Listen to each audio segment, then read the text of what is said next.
Learning from Kishwar Nahid. Inam Nadeem and Sayyid Kashif Raza will be in conversation with Kishwar Nahid.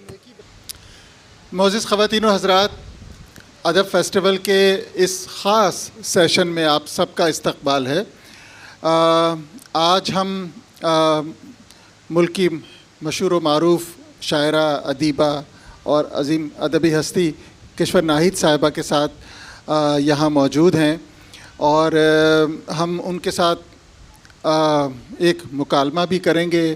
کچھ ادبی صورتحال پر بھی گفتگو ہوگی، کچھ سماجی صورتحال پر بھی بات ہوگی، اور پھر ہم چاہیں گے کہ کشور ناہید صاحبہ آج کل جو لکھ رہی ہیں، ہم چاہیں گے کہ ان سے ان کی تازہ نظمیں بلکہ کچھ غزلیں بھی سنیں۔ لیکن جو چیز سب سے زیادہ اہم ہو جاتی ہے، خاص طور پہ جب ہم یہ دیکھتے ہیں کہ اس ملک میں لکھنے والوں کے اعتبار سے اگر ہم جرأت اظہار کی بات کریں تو شاید ہم کو جو نام سب سے بلند اور سب سے نمایاں نظر آتا ہے وہ کشور ناہید صاحبہ کا ہے۔ کشور صاحبہ کا قلم کبھی نہیں تھکا، اور وہ کبھی خشک بھی نہیں ہوا، اور اس نے کبھی مزاحمت اور بغاوت سے بھی منہ نہیں موڑا۔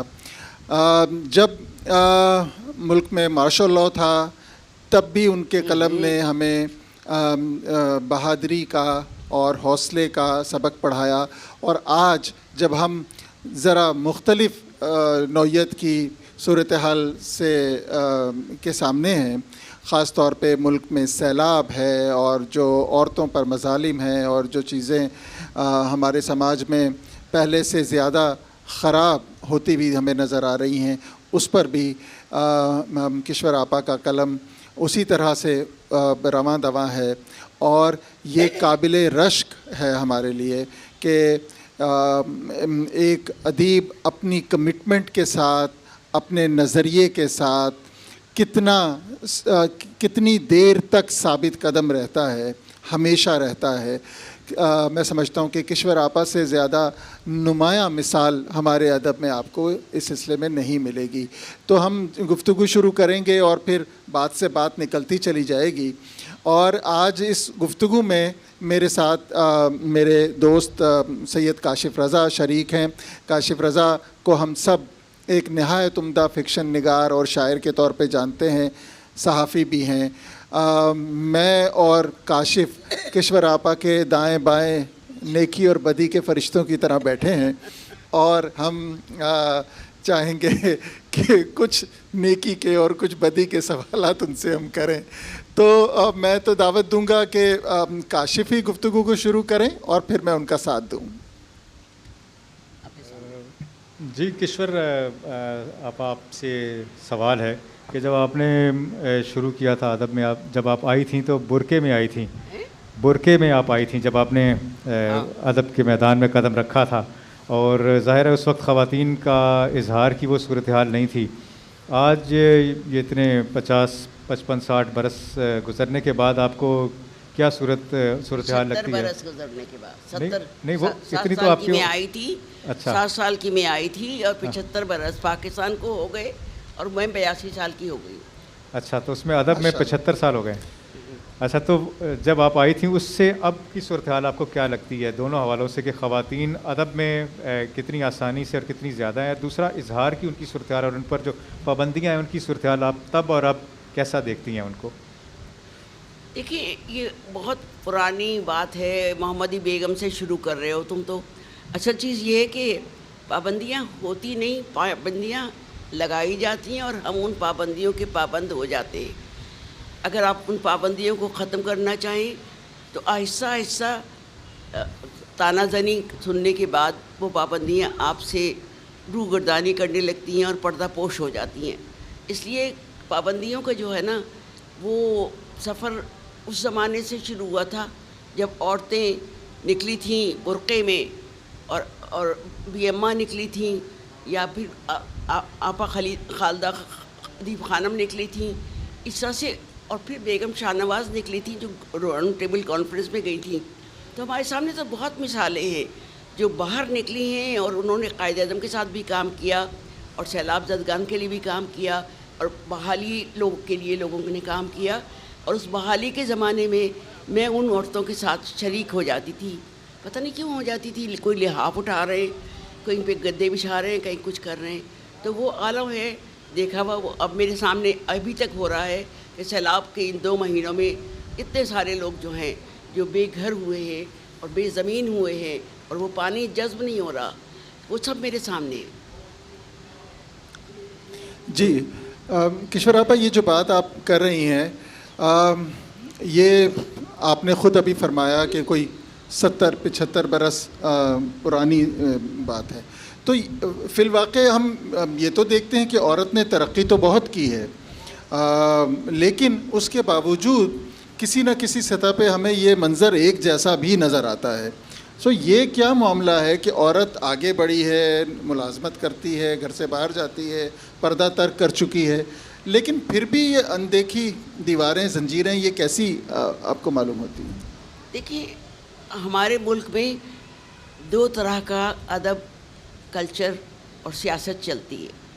ایک تو وہ لوگ ہیں جو بہت امیر زادے ہیں, ان کے ہاں کسی چیز کی ضرورت نہیں ہے. ایک وہ لوگ ہیں جو درمیانے درجے سے اوپر جانے کی کوشش میں نیچے آ گئے ہیں اس عرصے میں اتنی مہنگائی میں. تو وہاں غیرت کے نام پہ قتل بھی ہوتے ہیں, لڑکیاں اٹھائی بھی جاتی ہیں, مذہب بھی تبدیل کی جاتا ہے, گھر میں بیٹھنے کا کہا بھی جاتا ہے. اور پھر یہ کہ ہمارے زمانے میں تو یہ حال تھا کہ ریڈیو سننا لڑکیوں کے لیے منع تھا. ہم ریڈیو نہیں سن سکتے تھے, ہمارے ماموں کے یہاں ریڈیو تھا, ہم نہیں سن سکتے تھے. اور اب میں جب 61 میں گاؤں میں گئی ہوں تو وہاں لڑکیوں کو کسی کو ریڈیو سننے کی اجازت نہیں تھی, کسی کو یہ اجازت نہیں تھی کہ وہ چک سے باہر آئے.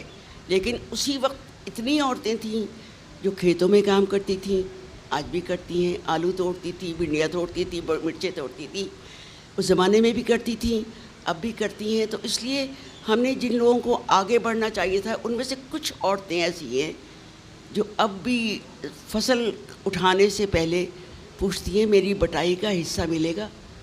کبھی کبھی بٹائی کا حصہ ملتا ہے, ورنہ وہ جو لیفٹ اوور ہوتا ہے زمین میں اس میں سے چون کی گندم وہ اپنی روزی کماتی ہے. اچھا, آپ کے ساتھ ہمیں ابھی ملاقات کا موقع ملا اور 1 گھنٹہ ہے ہمارے پاس. آپ کے ساتھ جو ملاقات کا ہمیں موقع ملا ہے تو آپ کے ادب کے ساتھ آپ کی جو ایک زندگی رہی ہے اور جس کے بارے میں آپ نے کتابیں بھی لکھی ہیں, وہ بھی ایک تاریخ ساز میں تو اس کو کہوں گا کہ جن مراحل سے آپ گزری, جن لوگوں سے آپ کی ملاقاتیں رہیں, جیسے آپ غیر ملکی دوروں پہ گئیں, جیسے افریقہ ہے اس پر آپ کی ایک کتاب ہے افریقہ کے سفر پہ. تو یہ بتائیے کہ آپ جب بیرون ملک جہاں گئیں تو وہاں آپ کی کون سی یادگار ملاقاتیں رہیں جن کا آپ کی زندگی پر گہرا اثر ہوا, کون سے لوگ ہیں جن سے مل کے آپ بہت متاثر ہوئے؟ اگر آپ وہ کیٹلاگنگ کرنے لگو گے کہ اتنے لوگوں سے میری ملاقات ہوئی اور کس طرح کے لوگ تھے اور دنیا بھر میں کتنے تھے تو وہ بڑا مشکل ہے. ہاں نہیں, اس میں سے اہم اس لیے کہ آپ لیلا خالد سے لے کے اور ورجینیا وولف تک چلے جائیے, اور پھر ادھر آپ فیض صاحب سے لے کے آپ میاں شفیع تک چلے جائیے, اور اپنے ہمارے جتنے بڑے لوگ تھے ان سب کی طرف چلے جائیے. اتفاق یہ ہے کہ بچپن میں اماں کے ساتھ بیٹھ کے چک کے پیچھے سے مشاعرے سنے تھے, اس سے شاید خمیر میں یہ بیج ڈالا تھا, اور آخر بڑھتے بڑھتے یہی ہوا کہ اسکول کی ڈبیٹس میں مشاعرے میں حصہ لیا اور بیت بازی میں حصے لیے, اور کالج کے زمانے سے شعر میں نے کہنا شروع کیا, اور وہ سلسلہ اللہ کا شکر ہے اب تک جاری ہے.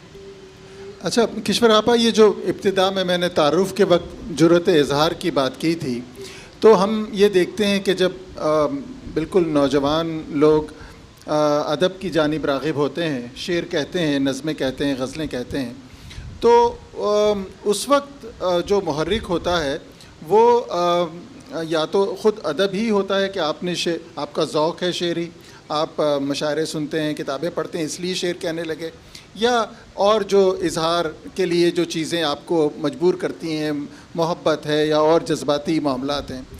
میں آپ سے یہ دریافت کرنا چاہتا تھا کہ آپ کے ہاں جو ہمیں جو جرأت اظہار، جس کو بعض لوگ باغیانہ پن بھی کہتے ہیں، جو ایک تیزی ہمیں ملتی ہے، جو ایک آپ کے ہاں ایک بعض جگہ غصے کی صورت میں، یعنی جب آپ کو آپ کا حق نہ دیا جا رہا ہو تو آپ جب آواز بلند کرتے ہیں، یہ جو صورتحال کشور آپا آپ کے ہاں آئی، تو کیا یہ بالکل آغاز سے ہی آپ کا رجحان تھا، یا شروع میں آپ نے روایتی انداز میں ہی ایک شعری تسکین کے لیے شعر کہنا شروع کیے تھے؟ دیکھیے، غزل کا جب تک آپ بات کرتے ہیں تو غزل میں تو سنتی آئی تھی، سب کی غزلیں فراز تک آ گئی تھی، فیض صاحب سے لے کے احسان دارش سے لے کے سب، اور ایون انڈیا کے سارے شاعروں جگر مراد آبادی سے لے کے سب کو پڑھتی سنتی آئی تھی، اور مجھے میری ضمیر میں شامل تھا مشاعرہ سننا. لیکن یہ کہ جو آپ بات کر رہے ہیں، بغاوت نہیں تھی، پتہ نہیں اپنے اندر کوئی احساس تھا، اور وہ احساس یہ تھا کہ میری بڑی بہنیں نہیں پڑھی تھیں میٹرک کے بعد، تو پھر مجھے یہ تھا کہ کالج جانا ہے، اور کالج جانا ہے تو اس کے لیے زبردستی لڑائی کی گئی. پھر وہ لڑائی BA تک تو برداشت کی گئی، پھر ماسٹرز کے لیے برداشت نہیں کی جا رہی تھی، پھر مشکل سے اس کو برداشت کیا. پھر شادی کے لیے تیار نہیں تھے کہ سید زادوں میں شادی ہوگی اور کہیں نہیں ہوگی، اور پھر میں نے ایک کشمیری لڑکے کا انتخاب کیا تو قیامت آ گئی. تو اس کے بعد پھر یہ قیامت مجھ تک ہی رہی. پھر آج جتنی بھی لڑکیاں ہیں جہاں چاہتی ہیں شادی ان کی ہو جاتی ہے، ان کی رشتے بھی ہو رہے ہیں، ان کی باتیں بھی ہو رہی ہیں. جو اصل چیز جو ہے وہ دماغی آزادی اور مینٹلی میچورٹی اور شعور کی بلندی جو ہے وہ نہیں آ رہی. مطلب آج بھی لڑکی جو ہے وہ 1 لاکھ روپے کا میک اپ کرا کے اور اس سے شادی کرنی ہے کہ ایک ہی دن تو میری زندگی میں ہوتا ہے، اور اس کے بعد کیا ہوتا ہے یہ نہیں بتاتی. وہ ایک دن جو ہے اس پہ 1 لاکھ روپے کا میک اپ کرا لیتی ہے اور پھر 50 لاکھ کا جوڑا پہن لیتی ہیں. تو یہ چیزیں ہماری لڑکیوں کے ذہن سے جب تک نہیں، اب تو سارے برٹش میں، امریکہ میں کرائے کے ڈریس ملتے ہیں، اور سب کرائے کے ڈریس پہن کے واپس کر دیتی ہے ایک دن میں. ہمارے ہاں مینٹلی ہمیں ایک کمتری میں مبتلا کیا گیا ہے کہ اگر ہم ایسے نہیں کریں گے تو خاندان والے پہلے کہتے تھے، اب کہتے تھے معاشرہ کیا کہے گا. 500 بندوں کا کھانا نہیں کریں گے تو لوگ کیا کہیں گے. تو یہ لوگ کیا کہیں گے کہ لفظ جو ہے میں نے بچپن میں سنا تھا، اب بڈھی ہو گئی ہوں اب بھی یہی سن رہی ہوں، لوگ کیا کہیں گے، لوگ کیا کہیں گے، یہ سلسلہ چل رہا ہے. تو یہ جو ان سب باتوں کے خلاف جو ایک رد عمل تھا، اور خاص طور پہ جو ایک پیدرسری معاشرے کا جو ایک جبر ہے، یہ کیسے آپ کے ہاں جب اظہار پانے لگا شاعری میں، تو کچھ اس پر آپ کو یاد ہے کہ کس طرح کا رد عمل آیا، اور اس پر پھر آپ کا ری ایکشن کیا تھا؟ دیکھیے، پہلے تو سب سے پہلے بڑا ہی بیہودہ ری ایکشن یہ تھا کہ لڑکیاں غزل کیسے کہہ سکتی ہیں. غزل کا تو مطلب ہی عورت سے باتیں کرنا ہے. خیر، زہرا آپا اور ادا بہن کو اس لیے معاف کر دیا گیا کہ زہرا آپا 1 سال کے بعد باہر چلی گئیں لکھنے کے بعد، اور ادا جعفری بڑی افسر کی بیگم تھیں تو ان کے اوپر کچھ بات کہہ نہیں سکتے تھے، اس لیے ان کو برداشت کیا گیا. ہم غریب آدمی تھے، غریب خاندان سے تھے اور نکل کے آئے تھے، تو اس لیے سب لوگوں کو یہ حق تھا کہ جو چاہیں کہیں، اور اب تک کہہ رہے ہیں، کس کے خلاف نہیں بولتے، کس کے بارے میں نہیں کہتے. لیکن آج بھی یہی حال ہے کہ جو اچھی سمجھدار لڑکی ہے اس کو شوہر بھی اس سے بڑا تنگ ہوتا ہے اور خاندان بھی تنگ ہوتا ہے. لیکن اس کے اندر ایک چیز ہونی چاہیے کہ ہم آہنگی پیدا کریں. پانی کی ایک لہر دوسری پہ حاوی آ جاتی ہے، لیکن پھر بعد میں ساتھ بہنے لگتی ہے. عورت مرد کے رشتے کی بھی یہی کہانی ہے کہ ہم ایک دوسرے پہ حاوی آنے کی کوشش میں فتح سکندر بننا چاہتے ہیں. حالانکہ جیسے کل اعتزاز نے کہا، جیتا تو پورس تھا، نہ پورس جیتتا ہے نہ سکندر جیتتا ہے. دونوں کو باہمی اگر جیتے رہیں تو زندگی میں وہ کڑواہٹیں نہیں آتی، جس کو کبھی طلاق کہتے ہیں، جس کو کبھی خلا کہتے ہیں، جسے کبھی کچھ اور نام دیتے ہیں. اور یہ باتیں جو ہوتی ہیں یہ ذہنی طور پر جب تک عورت مرد دونوں کی ایجوکیشن نہیں ہوگی، ایجوکیشن نہیں ہو رہی ہے ہمارے یہاں، تو رٹیفیکیشن ہے یا پھر یہ کہ ڈگریاں ہیں اور ایم اے پاس آپ کو مل جائیں گی، ڈاکٹر کی مل جائیں گی، سب مل جائیں گی.